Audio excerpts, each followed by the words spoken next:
I'd like to, first of all, express my delight and gratitude to be able to worship with you this morning, be it all it's because Stephen is not well, but I'm glad to be here anyway. And I'd like to introduce my wife, Charlotte, who graciously agreed to come and support me. Thank you very much, Charlotte.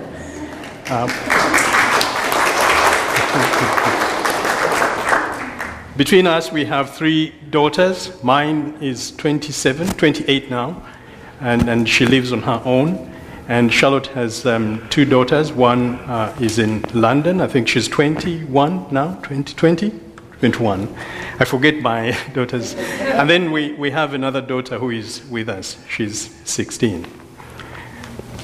I'm going to say just a little bit about the work I do, because some of you perhaps may be interested, or even perhaps to fill up the time.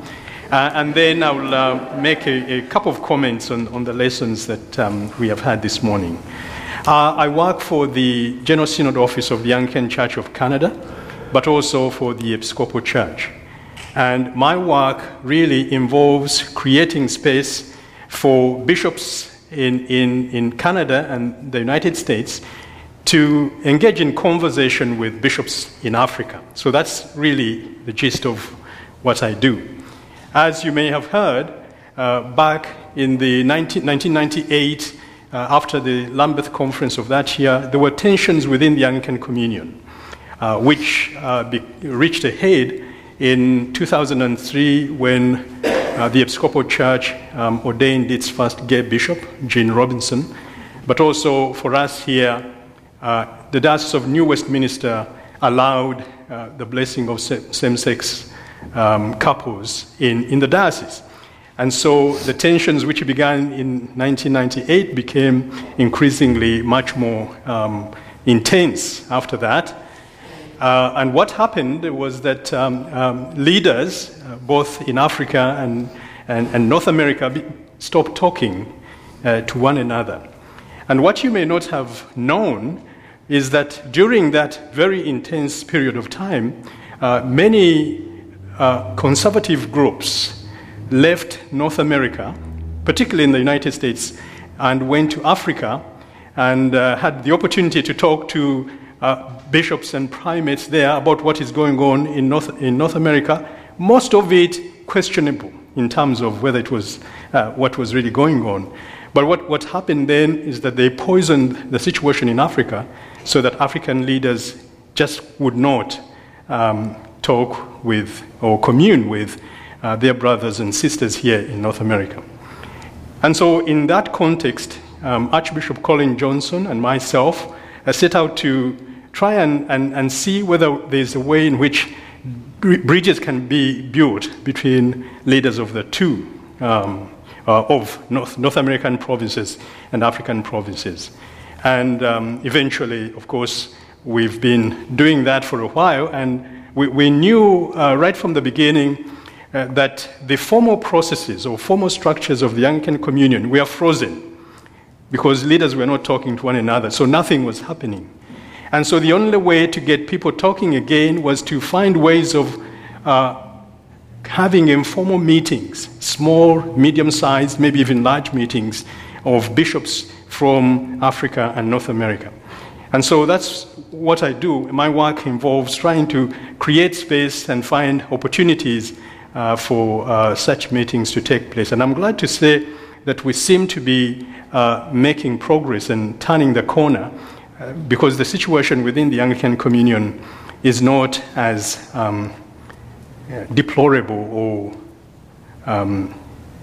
sad, perhaps, as it was maybe 5 or 6 years ago. So that's what I do for my day job. But then yesterday afternoon, Nancy, who works just across the hall from me, called me and said, would you be available tomorrow to lead the service for us, because Stephen won't be able to do it. And I could have lied and said I'm not available. The only problem was that I was available, and so I said, yes, I will, but I'm not well prepared. But she said that, that would be okay. I've been here before, not in the service, but when I was working for the Diocese of Toronto, in the Congregational Development Department. This was one of the congregations where I came to facilitate a visioning process.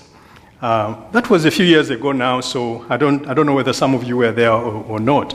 So I'm not stranger to this parish, but I'd like to thank you very much for welcoming me back and allowing me to worship with you.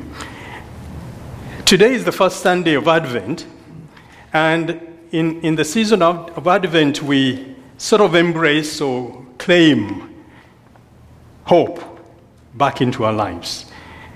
Theologians want to call this eschatological hope, the hope of the end times, the hope that in the end, God will prevail, that in the end, the forces of good will be triumph over the forces of evil. Now, of course, hope is something that we all deal with on a daily basis, because I know that without hope, you can't live. Life without hope is not life at all. And in fact, that's why we see some people commit suicide. People who commit suicide do not have any hope left in them. They look into the future, and their life, all they could see is darkness. And so they decide there's no point in continuing. I've been there at some point. When my wife died some 5 years ago, I was so depressed. I hated going to sleep because I knew I would not have a wink of sleep during the night. But then in the morning, I hated waking up and going out to face the world and wished I could just stay in. It was a very difficult situation for me for a while there. But I just simply stepped out in faith and with sheer will decided to get up every morning and put one foot ahead of the other. And with time, as I continued to do that as a matter of faith, glimmers of light began to shine through my experience, my life. I eventually found Charlotte, who came and to support me and be with me, and now we are married. And so what began as a hopeless situation began to find rays of light shining through, and then those rays became a beam of light, and then I could be able to see ahead of my life and said, yeah, I think the situation is not as bad as it seemed. That what is happening to me now is not always going to be what my life is about, that there is something to look forward to. And that is why I was able then to be able to move on and move forward. So hope is something that we encounter on a regular basis.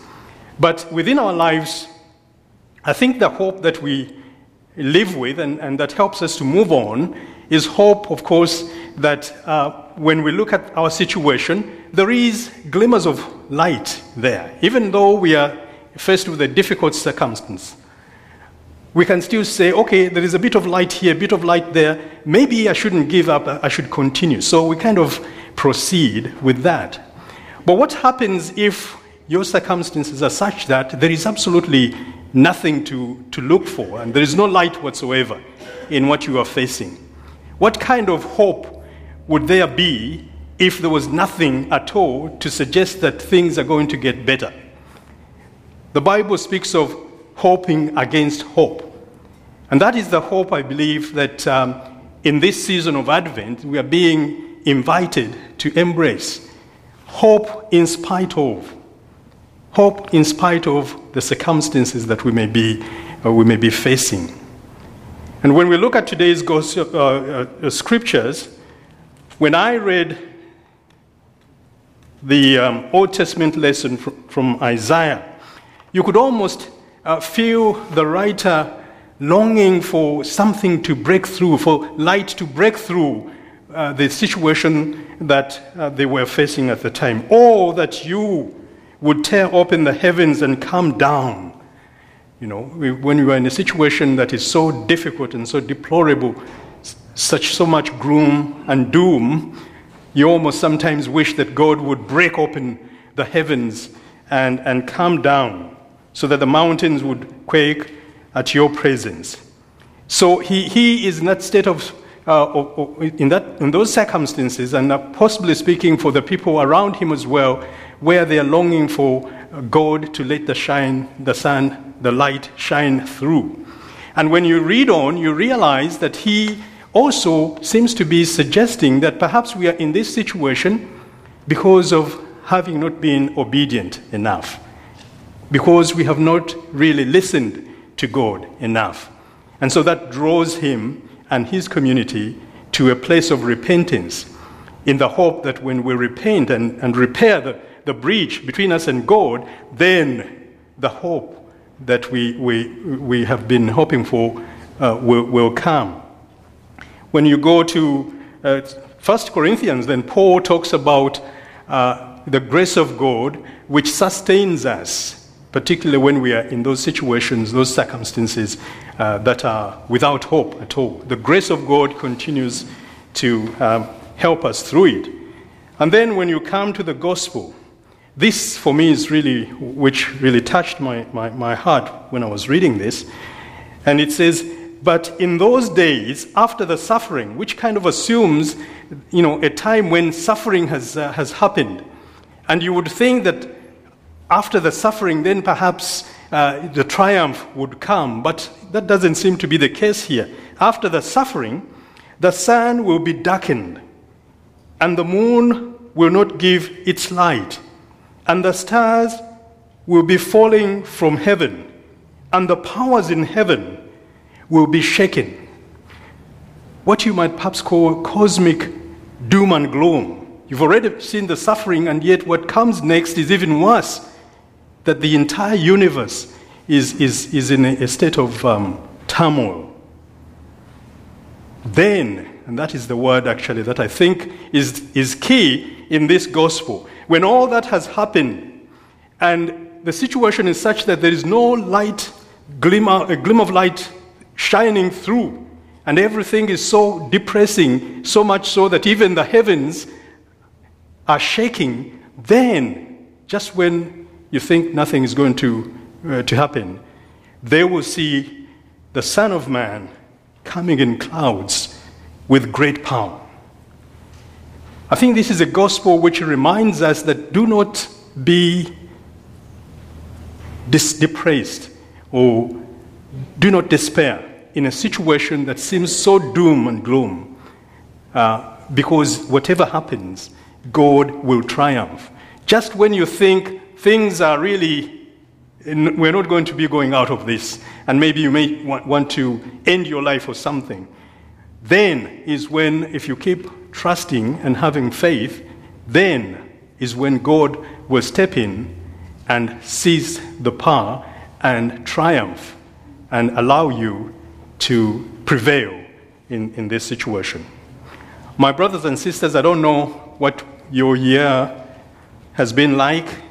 Maybe some of you have enjoyed it. It's been a good year with challenges here and there, but overall, not so bad.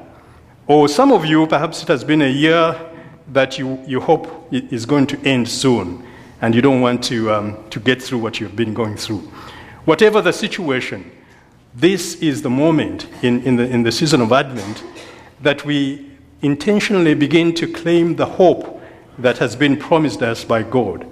The hope that we know that in the end, the cosmic end, the very end, God will triumph, God will prevail, God will triumph over evil, but also even within our lives on a day-to-day basis, even though the situation seems bleak, that the hope we continue to hope for will enable us to overcome and walk with God. In the name of the Father, the Son, and the Holy Spirit. Amen.